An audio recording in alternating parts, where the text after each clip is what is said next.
It was before Apple, and we know it was a product which changed our world in that particular space. We were fortunate enough there to create some product for some of the Premier League teams.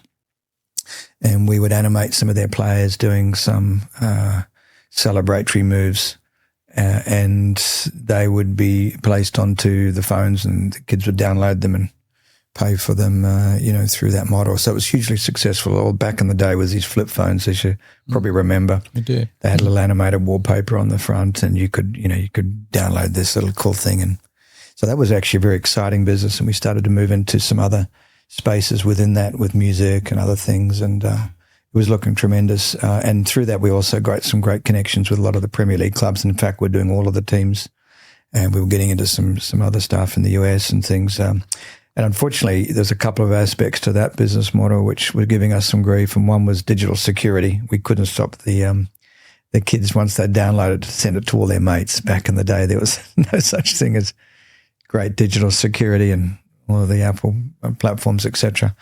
The other issue was obviously the telcos, but the biggest challenge for us was when I think Apple came along. No one saw it coming. We were working with all the major phone companies, Nokia, Samsung, Sony Ericsson, I should say.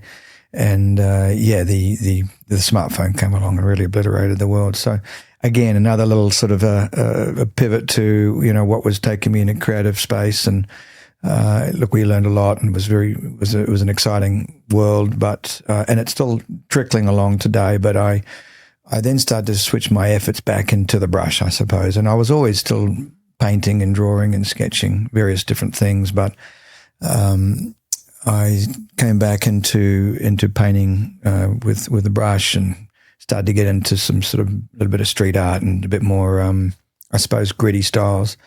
And I do love, we love collecting art as well, wife and I, and we have some Banksy, and we had some really cool artists, Mel Bochner, Harlan Miller and stuff. And when you look at a lot of those artists and why we were gravitated, as well as Andy Warhol, there was certain themes there which obviously I gravitated towards from a creative perspective as well. And one of them was, of course, pop art and street art we love, but also contextual art. There's a good example of the pop and street art. Absolutely. The Gallery 8 ladies. I can talk about them a bit later. Some of the ladies I've created.